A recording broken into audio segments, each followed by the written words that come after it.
কিচেনে সবাইকে নমস্কার জানাই, সবাইকে শুভ সকাল জানাই। বাজার থেকে দেখো মাটন নিয়ে এসছে, 500-র মতন মাটন নিয়ে এসছে। মাটনটা ধোয়া হয়ে গেছে ভালো করে। মাটনটা আমি গরম জল করে ধুয়ে নিয়েছি। মাটনটা এখন ম্যারিনেট করে রেখে দেবো স্বাদ মতো নুন দিয়ে আর হলুদ গুঁড়ো দিয়ে, একটু কাঁচা সরষের তেল দিয়ে মাংসটা ম্যারিনেট করে রেখে দেবো 10 মিনিটের জন্য। মাংসটা ভালো হয়।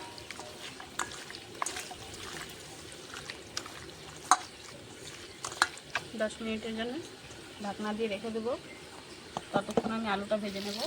কড়াইতে আমি আলুটা দিয়ে দিয়েছি ভাজার জন্য। দিয়ে দেবো আলুর মধ্যে সামান্য হলুদ গুঁড়ো, স্বাদ মতো নুন দিয়ে ভালো করে আলুটা ভেজে নেব।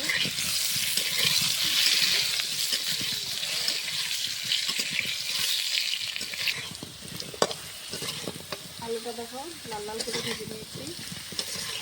নামিয়ে দেখো আলুটা ভাজতে ভাজতে 50%। কড়াইতে আমি সর্ষের তেল দিয়ে দিয়েছি। ফোড়নে দেব গোটা জিরে, তেজপাতা, শুকনো লঙ্কা।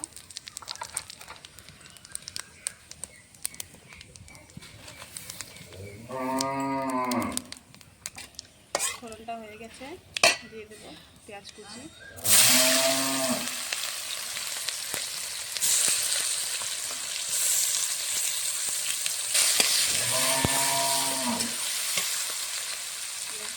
দিয়ে দেবো ভালো কিছু নুন।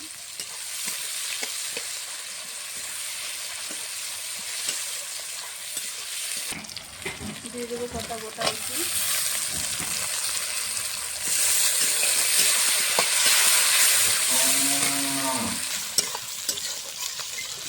পেঁয়াজটা রসুনটা দিয়ে দেবো আদা জিরে রসুন বাটা।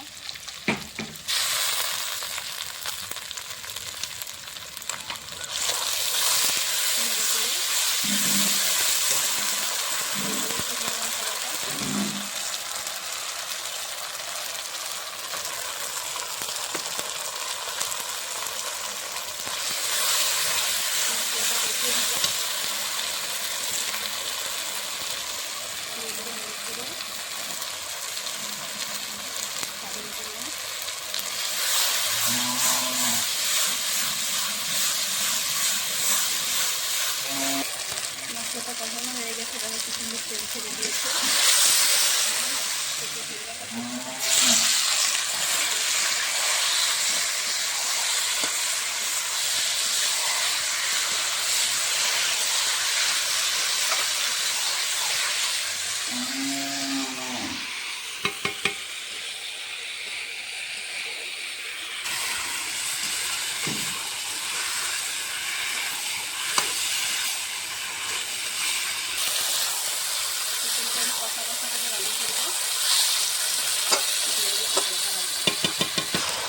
মটনটা কষা হয়ে গেছে, এখন জল দিয়ে দেবেন। মটনের তেলটা আমি আগে হালকা করে কষিয়ে দিয়ে রেখেছি, ওটা গলে যায়।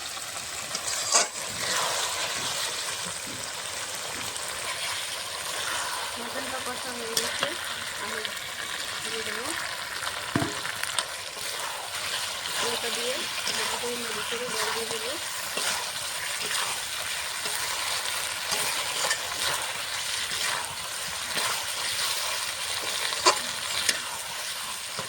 মশলা ধোয়া জলটা গরম করে রেখেছিলাম, দিয়ে দেবো। জলটা দিয়ে অনেকক্ষণ ফুটিয়ে নেব।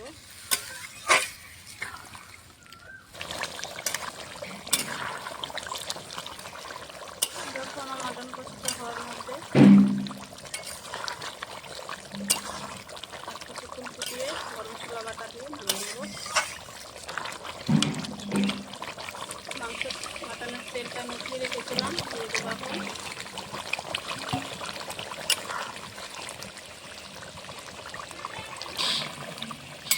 মাটন কষাটা হয়ে গেছে। গোটা দারচিনি আর এলাচ বাটা,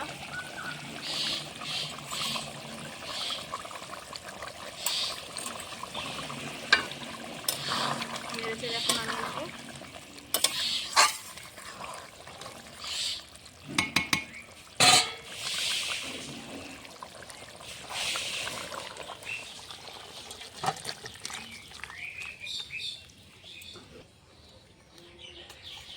লাল লাল ঝাল ঝাল দেখো কি সুন্দর মাটন কষা হয়েছে।